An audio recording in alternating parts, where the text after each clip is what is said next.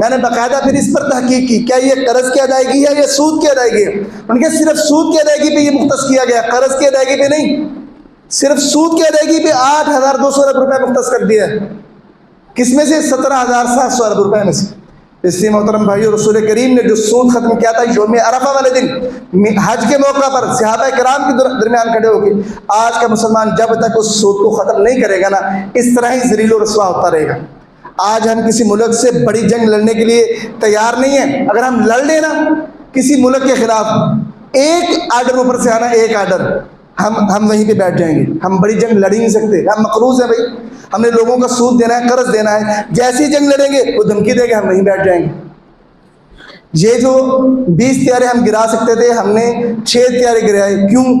کیونکہ بھائی ہمیں عالمی دباؤ کا پتہ تھا، ہم نے لوگوں کو دینے ہیں بھائی، ہم نہیں سہ سکتے، ہم نے سود دینا ہے لوگوں کا، ہم 20 اگر ہم آزاد ہوتے تو اپنی آزادی پہ کمپرومائز نہ کرتے، ہماری مسجدیں انہوں نے شہید کی ہیں، مسجدیں، لیکن ہم مسجدوں کا بدلہ کیا لے سکے؟ اس لیے محترم بھائیو، جب تک اس نظام کو ختم نہیں کیا جائے گا، ہم آزادی کے ساتھ دشمن کو بھی جواب نہیں دے سکتے۔ رسول کریم نے یوم عرفہ کا دن یہ سود ختم کیا تھا، آج ہمیں بھی اس کی ضرورت ہے کہ اس سود کو ختم کریں، اس نظام کو کم از کم ملک پاکستان کے اندر تو ختم کریں نا۔ جو حکومت قرضے فراہم کرتی ہے، جو کسانوں کے ساتھ آپ کے معاملات ہیں، کم از کم ان کے اندر تو آپ سود کو ختم کریں، تاکہ جب ملک کے اندر سود ختم ہو تو ایک تحریک چلے اور برونی سود بھی ختم کیا جا سکے۔ تو رسول کریم صلی اللہ علیہ وسلم کا ایک پیغام یہ بھی تھا۔ پھر رسول کریم صلی اللہ علیہ وسلم نے اس موقع پر عورتوں کے حوالے سے وصیت کی کہ ان عورتوں کے حوالے سے اللہ سے ڈرتے رہنا، یہ اللہ کی امانت ہے تمہارے پاس۔ یہ جملہ رسول کریم کا بہت بڑا جملہ تھا۔ آپ نے عرفات کے میدان میں 1,44,000 صحابہ سے کہا، اے میرے صحابہ، یہ عورتیں اللہ کی امانت ہے تمہارے پاس۔ آپ کے پاس کوئی بندہ امانت رکھوا جائے، آپ اس امانت کے ساتھ گڑبڑ کریں تو جو امانت دینے والے وہ آپ سے پوچھے گا نہیں، آپ کی باز پرس نہیں کرے گا، ہو سکتا ہے آپ لڑائی تک بات چلی جائے اگر آپ اس کی امانت کے اندر خیانت کرتے ہو تو۔ یہ عورتیں آپ کے پاس اللہ کی امانت ہیں، رسول کریم کا فرمان ہے، اگر ان کے ساتھ نا انصافی کرو گے، ظالمانہ سلوک اختیار کرو گے، برا رویہ رکھو گے، کپڑے اور کھانا جس طرح اپنا رکھتے ہو ان کا نہ رکھو گے، اللہ کے ہاں مجرم ہو، اللہ کی امانت میں خیانت کرنے والے ہو۔ یہ کوئی چھوٹا معاملہ نہیں ہے، اس لیے اپنے گھر والوں کے ساتھ، اپنی بیویوں کے ساتھ بہترین سلوک کیا کرو۔ رسول کریم نے فرمایا کہ میں تم میں سب سے بہترین سلوک کرنے والا ہوں اپنے گھر والوں کے ساتھ۔ ایک مسلمان کو اپنی بیوی کے ساتھ، اپنی بہن کے ساتھ، اپنی والدہ کے ساتھ، اپنی بیٹی کے ساتھ ایک بہترین سلوک کرنے والا ہونا چاہیے۔ یہ عورتیں آپ کے پاس اللہ کی امانت ہیں۔ رسول کریم صلی اللہ علیہ وسلم نے ایک پیغام اس موقع پر، عرفات کے موقع پر یہ دیا کہ اے میرے صحابہ، کتاب اللہ کو جب تک پکڑے رکھو گے، اللہ کی کتاب کو گمراہ نہیں ہوں گے۔ آج ہماری گمراہی کی سب سے بڑی وجہ یہ ہے، ہم نے قرآن کو چھوڑ دیا ہے، قرآن کے پیغام کو چھوڑ دیا ہے، اس پہ عمل کرنا چھوڑ دیا ہے۔ پھر رسول کریم نے آخری بات عرفات کے میدان میں یہ کہی، اے میرے صحابہ، قیامت کے دن تم سے اللہ میرے بارے میں سوال کرے گا تو اللہ کو کیا جواب دو گے؟ صحابہ نے کہا، اللہ کے رسول، ہم یہ جواب دیں گے کہ آپ نے دین کو مکمل طریقے سے پہنچا دیا، آپ نے نصیحت اور خیر خواہی کا حق ادا کر دیا۔ اللہ کے رسول نے اللہ کو گواہ بنا لیا اس پہ، اللہ تو گواہ ہو جا، تیرے پیغام کو میں نے تیرے بندوں تک پہنچا دیا۔ یہ اس بات کا اعلان تھا کہ دین مکمل ہو چکا، اب اس میں کسی بھی نئے عمل کی کوئی گنجائش نہیں ہے۔ یہ جو نئے عمل ہے نا، کئی عیدیں ایجاد ہو گئی، پھر 11ویں شریف ایجاد ہو گئی، پھر بندہ فوت ہوتا ہے، اب اس کے گھر والے ایک الگ دکھ میں ہیں، پھر اس پر اوپر مالی دکھ بھی مسلط کر دیا جائے، اب یہ کل بھی کرو، 10واں بھی کرو، 40واں بھی کرو۔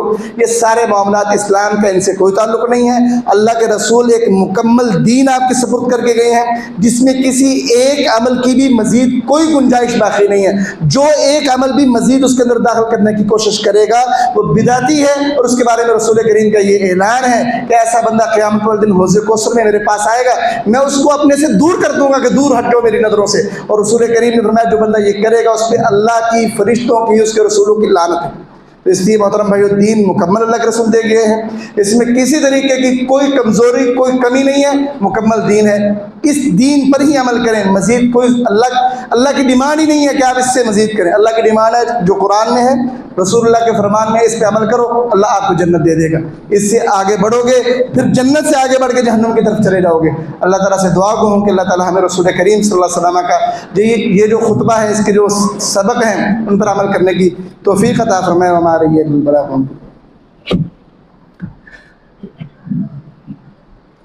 إن الحمد لله نحمده ونستعينه ونستغفره ونعوذ بالله من شرور أنفسنا ومن سيئات أعمالنا من يهده الله فلا مضل له ومن يضلل فلا هادي له وأشهد أن لا إله إلا الله وحده لا شريك له وأشهد أن محمدا عبده ورسوله صلی اللہ علیہ وسلم۔ محترم بھائیوں، اس خطبہ کے اندر رسول کریم صلی اللہ علیہ وسلم نے آپ نے فرمایا کہ زمانہ جاہلیت کے اندر جو قتل و غارت ہو رہی تھی آج سے ختم ہے، اور سب سے پہلے میں اپنے قبیلے کا خون معاف کرتا ہوں۔ پھر کہا سود بھی ختم ہے، سب سے پہلے اپنے قبیلے کا سود معاف کرتا ہوں۔ یہاں پہ علماء نے ایک بات لکھی ہے کہ جو بندہ داعی ہوتا ہے نا، یا جو لوگوں کو کوئی بات کہتا ہے، اس کو خود بھی اس پہ عمل کرنا چاہیے۔ ہمارے معاشرے کے اندر مسئلہ یہ ہے، ہمارے خطباء کے اندر بھی، عوام الناس کے اندر بھی مسئلہ یہ ہے، ہر بندہ دوسرے کو اچھی بات کہہ رہا ہوتا ہے لیکن خود عمل نہیں کر رہا ہوتا۔ یہ جو ہے نا طریقہ، یہ درست نہیں ہے۔ اسلام کہتا ہے جو لوگوں کو کہتے ہو نا، خود بھی اس پہ عمل کیا کرو۔ رسول کریم نے معراج کے وقت جب آپ معراج کے اوپر تشریف لے گئے، آپ نے کچھ لوگوں کو دیکھا جن کے ہونٹ اور زبانیں آگ کی کینچیوں کے ساتھ کاٹی جا رہی تھی۔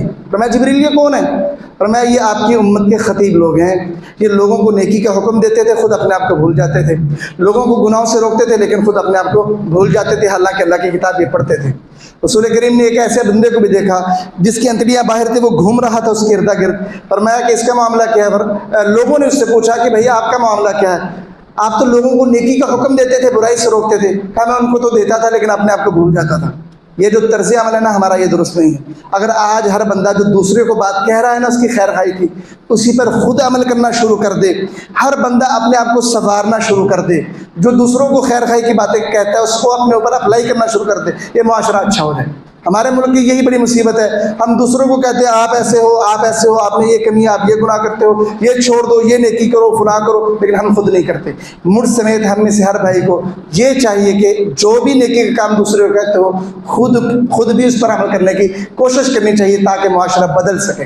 بات یہ جو ہم کہتے ہیں یہ صرف باتوں تک نہ رہے، عمل تک بات جائے۔ اللہ تعالی ہمیں عمل کرنے کی توفیق عطا فرمائے۔ اما بعد فإن خير الحديث كتاب الله وخير الهدي هدي محمد صلى الله عليه وسلم وشر الأمور محدثاتها وكل محدثة بدعة وكل بدعة ضلالة وكل ضلالة في النار۔ سبحان ربك رب العزة عما يصفون وسلام على المرسلين والحمد لله رب العالمين۔